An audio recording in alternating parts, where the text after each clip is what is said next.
ఇంద్రియాలను బిగబట్టుకోవటం వలన కర్మత్యాగం ఎన్నటికీ జరగదు అని పరమాత్మ వచిస్తున్నాడు 6వ శ్లోకంలో.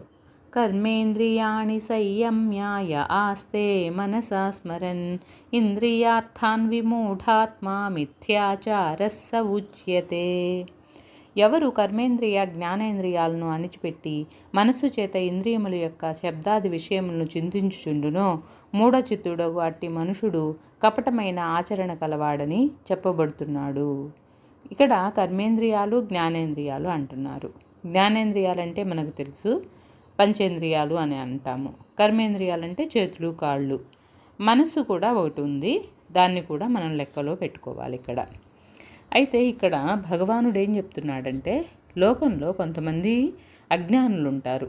వాళ్ళు ప్రపంచంలో వాళ్ళ గొప్ప పేరు కోసం వాళ్ళ ఇంద్రియాలని అణిచిపెట్టుకున్నట్టుగా కూర్చొని మనస్సును మాత్రం త్రిలోకాలు అంటే 3 లోకాలు సంచరిస్తూ ఉంటాయన్నమాట. అట్లాంటి వాళ్ళు కపటమైన వాళ్ళు.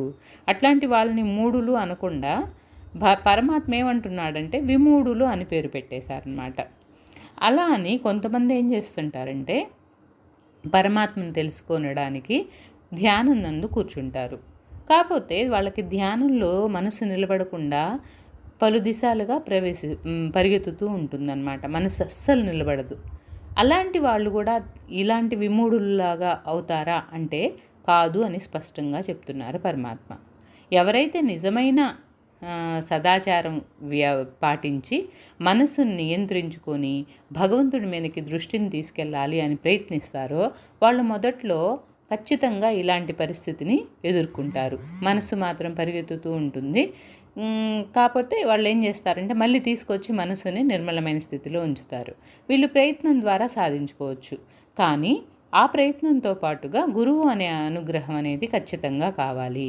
పెద్దలు మహాత్ములు అనుభవజ్ఞులు ఏం చెప్తారంటే గురువు వలన సాధనా పద్ధతులను ప్రత్యక్షంగా తెలుసుకోవాలి. అప్పుడు ఇంద్రియ నిగ్రహం చాలా ముఖ్యమైనదైనప్పటికీ కూడా గురువు మనస్సుని ఎలా అదుపులో ఉంచుకోవాలో చెప్తారు.